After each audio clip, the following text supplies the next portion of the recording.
tasting someone's meat, but none of them act the way red fire ants do. It's an invasive species that quickly invades new territories and attacks bird nests. And when I say attacks, I mean a real, proper attack. Can you imagine what the attacks of some nomadic tribes look like? They're like a hurricane. Ants do not crawl into nests to find food among the trash and then quietly leave. Instead, they are waiting for the chicks to hatch because they are the most delicious snack. The egg yolk attracts worker ants, and they quickly alert the others about the food source. These insects have spies everywhere. Come in, this is Steve 1. You copy? Buns in the window. I repeat, buns in the window. You copy? This might be funny, of course, but not to the chicks. Red fire ants can literally eat them alive, as they are very weak and also not protected by feathers. Worst birthday ever.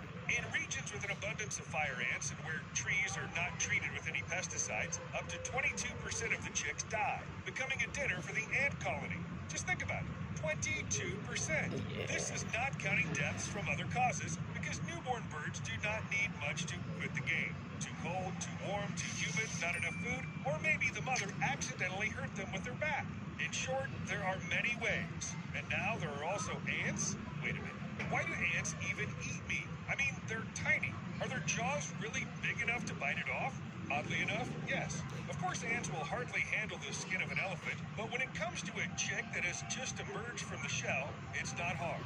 Yes, it'll take them longer than an ordinary predator, but there's strength in numbers. It'll take ants about 10 days to entirely consume a large catfish. Now, try to guess how quickly the ants will actually deal with the chick. Here's a simple example. The ants in this video are not fire ants, but it took them 21 hours to gnaw the dead chick to the bones. Most likely, it would take an invasive species even less time, because when you take over a planet, you need to hurry. And if you still think it's weird that ants eat meat, although they're supposed to carry all sorts of leaves, grains, and sweet water, then here's a fact confirmed by research. Ants eat more meat than lions, wolves, and tigers combined. In general, they consume a huge amount of very different food, and they do it all the time. Seems like anything is good enough for ants. Fruits, sausages, live chicks, electricity. Ah, wait, what? You heard right. Some ants are so omnivorous, they can even consume electricity. Well, sort of. The raspberry ant, also known as a crazy ant, loves electrical wiring for some unknown reason. Together with fire ants, it is ready to climb power lines, live in transformers, switchboards, and even computers. Do you think the cooler inside your laptop is making a strange noise? Perhaps it's not a standard issue after all. Usually the ants take over electrical devices in a rather ridiculous, though effective way.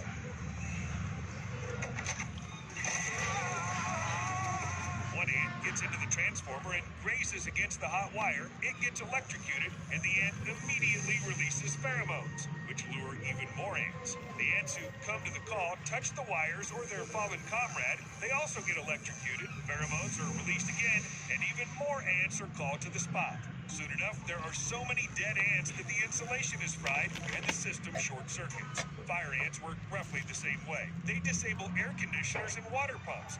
Hell, any device plugged into the network is at risk. Fire ants are known to target traffic lights and even airport runways. Of course, when people saw all the chaos, they began to look for solutions.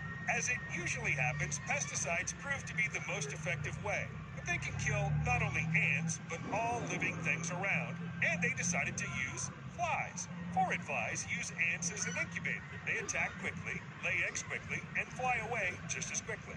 All that's left is to wait until the larva develops inside, and then the ant's head will simply fall off. It's quite hard to live without a head. Just ask Ned Stark.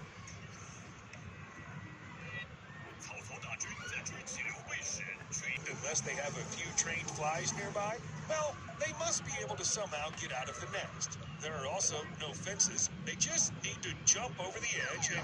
Okay, actually, it's not that simple. To prevent chicks from jumping out of the nest whenever they want to take a walk, nature has installed a special program in their brains. This program protects the chicks from death. Well, at least from death by gravity. Though it may be bothersome when they try to kill you in your own cradle. No wonder chicks try to get out of the nest as soon as possible.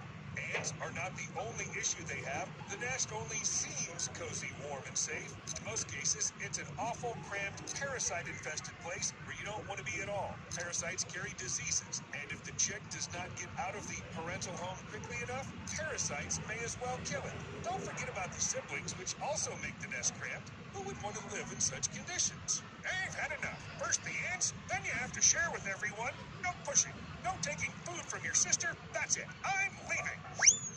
But guess what happens to chicks that leave the nest too early, not having time to fledge? Yeah, they can't fly yet, so they just fall to the ground. Again, gravity. Heartless gravity. To somehow do just that, they set up dwellings for their offspring, not just in some